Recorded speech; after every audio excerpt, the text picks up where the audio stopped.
Justin Trudeau and Rishi Sunak are applauding Chinese protesters. Well done, stand up for freedom. Yet when there were protesters in their country, oh, you anti-vaxxers, you caused all these problems. And if they love protest so much, why are they quietly and slyly passing anti-protest laws?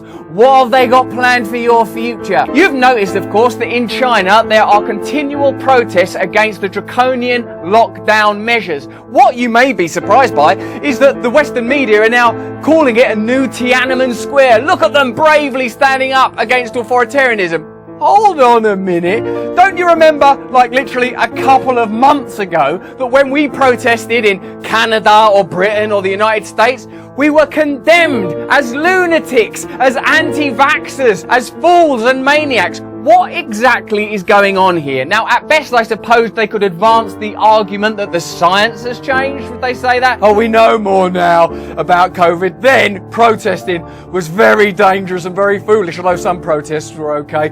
Now, though, protests are good again. Oh, it seems almost like you just use these stories to advance a narrative that you're using to increase your ability to control the population, regardless of what values might underscore or underlie them.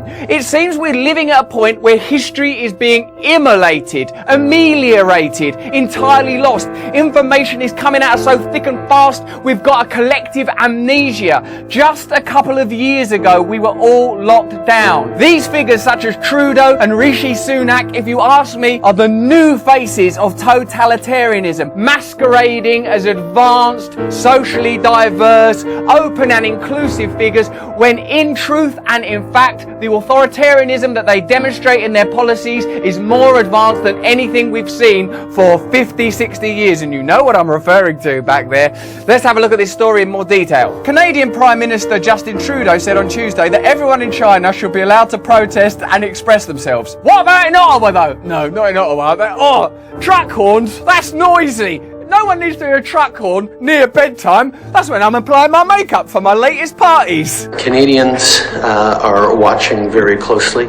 Obviously, everyone in China should be allowed to express themselves, should be allowed to share their perspectives and indeed protest. Do you think for a moment there it crossed his mind, oh no, what about when I tried to introduce the Emergency Act so that I could arrest those truckers and shut down those protests, freezing bank accounts and shutting down donation sites? How are we supposed to live with this hypocrisy? We're going to continue to ensure that China knows we'll stand up for human rights, we'll stand with people who are expressing themselves. Do you think that maybe they stand up for human rights and the ability for people to express themselves if there are no political consequences for them? Are you beginning to think that that's what this movement is? We stand up for rights as long as all we have to do is sort of wear a badge or something. But if you have to change policies, if you have to interrupt the process, progress and agenda of powerful interests, we're not so interested. Is there a way we could just wear a badge? Anything beyond badges, they're not willing to do. We also need to make sure that China and places around the world are respecting journalists and their ability to do their job. We'll continue to make that very clear. You'll have seen in the mainstream press how much coverage there's been of Elon Musk's Twitter clear out, for example.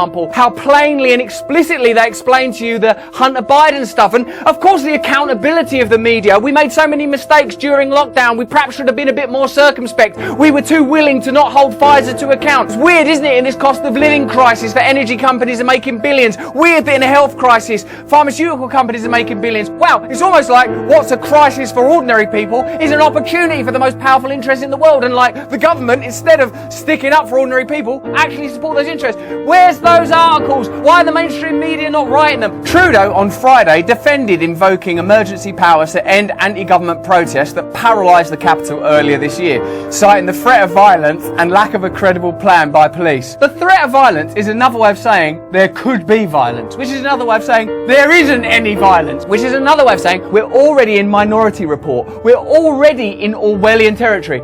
You looks to me like the kind of person that might do something violent, or worse than that, be a Nazi. Oh, really? Based on what criteria? Shut up! Shut down! Lock down! You cannot legislate on the basis of suspicion. That's a challenge to the most fundamental judicial principles of civilization. It's unraveling before our eyes. Trudeau portrayed the move to use emergency powers as unavoidable, saying it was not possible to negotiate with the protesters. So what's going on in China? Either both things are wrong or both things are right. Oh, China will support their rights, the press, they should be reporting on it. What about the protests in Canada? No, I've got to shut that down, can't report on those, can't negotiate with them, they're too violent. Do you notice the algebra now? What you have to do is to say the people you oppose are impossible to negotiate with. They're either terrorists or they're anti-vax nutters. If you can legitimize their condemnation, then you simultaneously legitimize your own authoritarianism. Notice how often that happens. Oh, normally we wouldn't do this, but these people are racists. Or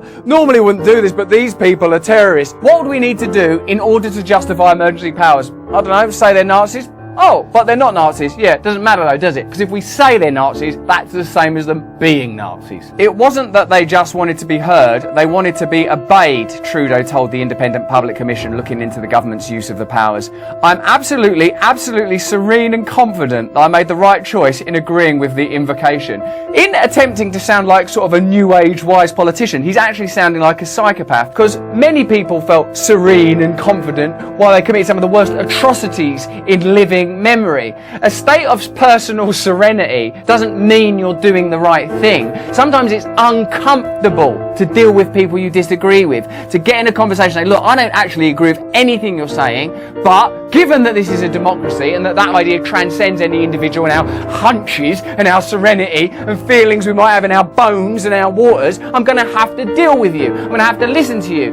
Otherwise, when this stuff happens in China, I won't be able to say, oh, look at the Chinese authoritarianism there and people bravely standing up to it. So I'd sound like the worst kind of hypocrite. It wasn't a usual political protest. From the intimidation and harassment of people for wearing masks to a very concerning story about folks disrupting the nearby homeless shelter and soup kitchen. What petty vilification of the truckers. Right, okay, so we're here because we don't want to lose our jobs as truckers primarily, but also, let's stick it to that soup kitchen, man. Why have we got so many soup kitchens? Oh, because we impoverished everybody by closing down major industries, shaming people, insisting they had to have vaccines, otherwise they'd lose their jobs. There were indications. Indications? Oh, not evidence then.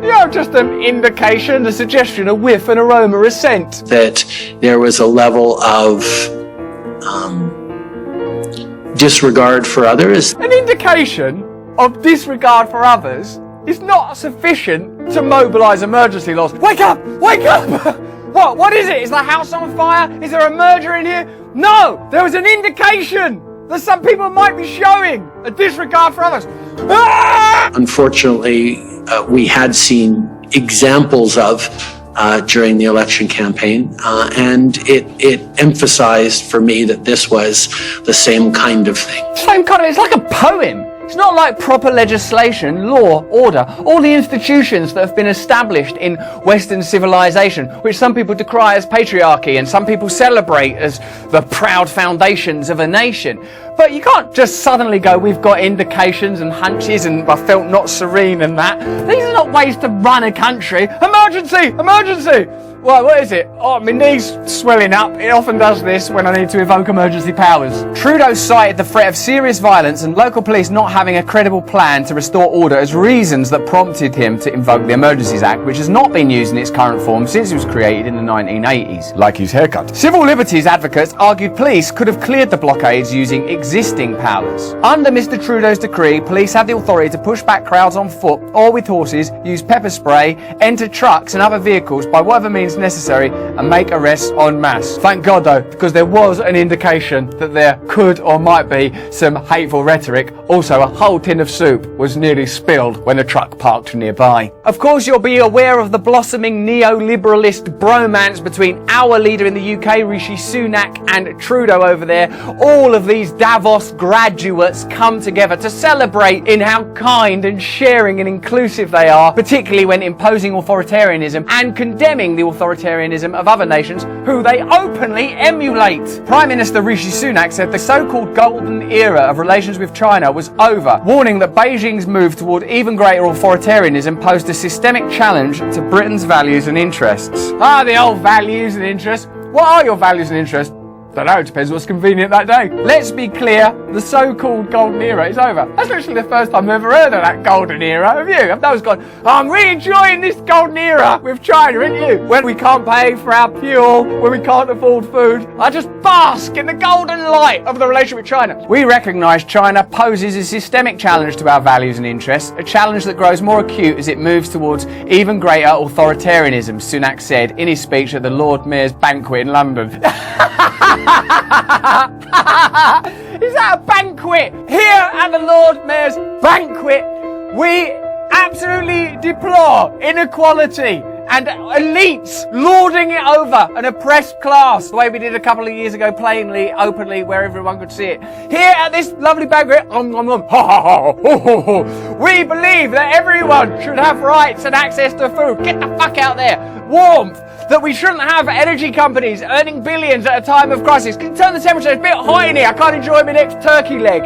You can't be at a Lord Mayor's banquet condemning authoritarianism. All they have is the garnish and accoutrement of democracy, the rhetoric of democracy. Our authoritarianism is just a different flavour. That's all. Oh, well, you won't be able to do this video in China. Oh, well, thanks very much for pointing that out. That's it, is it? Well, you're allowed to complain about it here while we do nothing about it. In China, they might pepper spray you.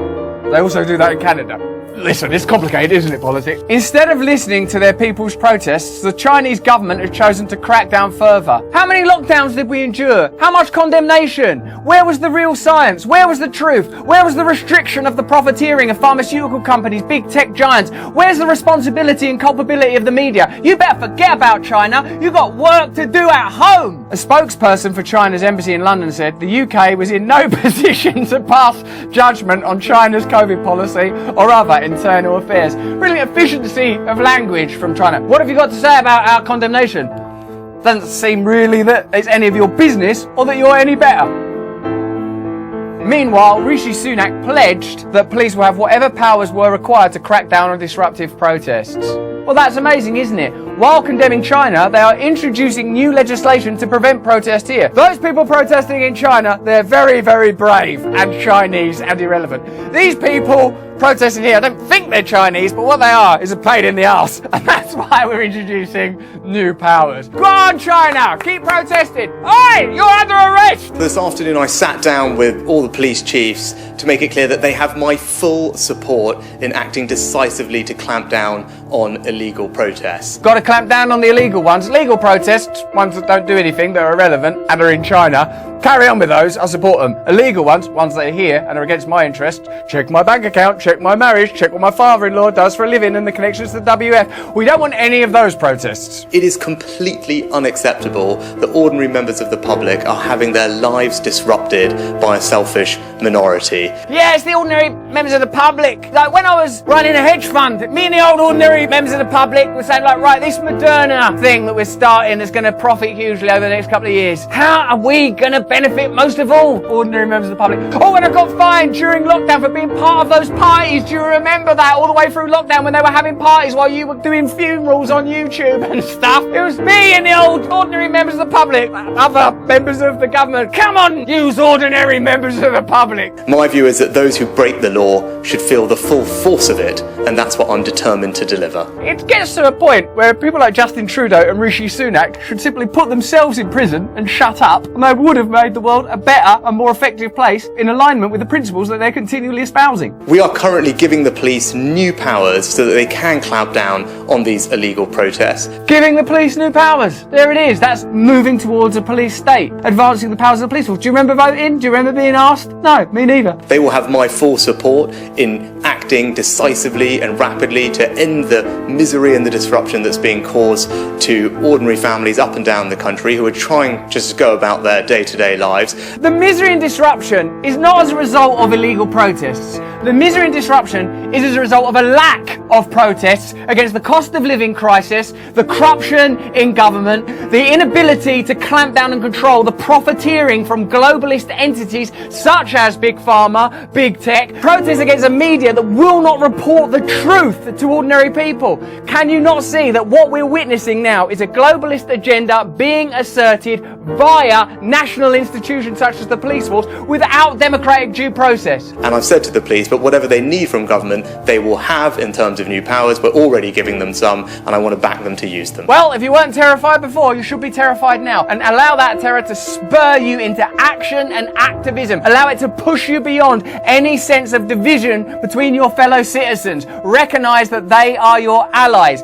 Put the culture war to one side because there is a real war taking place. In October, a last-minute amendment to the Public Order Bill lets Home Secretary Suella Braverman apply for injunctions against anyone she deems likely to carry out protests. So during that time of chaos in British politics, where there was a new Prime Minister about every half hour, they put through a bill going, oh, but do you mind if the police arrest people for looking funny? Oh, yeah, do that. We're too busy watching the soap opera. The proposal would give police the power to arrest anyone they suspect to be breaching such an injunction. According to Liberty, the amendment will effectively give the Home Secretary the power to clamp down on protests as and when the government chooses. Oh, so next time there's a lockdown and you protest and they don't laud it like they do foreign protests, they will be able to arrest you there and then on the spot, just on the basis of suspicion. Other measures proposed in the bill include giving courts the power to issue serious disruption prevention orders, SDPOs, which can ban individuals from attending protests. Amnesty International said the proposed law would go further than similar legislation in Russia by giving courts the power to issue them without conviction. Without conviction. In this country, that we used to do stuff like that to suspected Irish terrorists. It led to the false imprisonment of numerous people, and it was one of the things we look back as a kind of dark ages policy, internment without conviction or without trial. It's being reintroduced with politicians like, well, obviously we just want to help everyone, we just want to be all kind and cozy.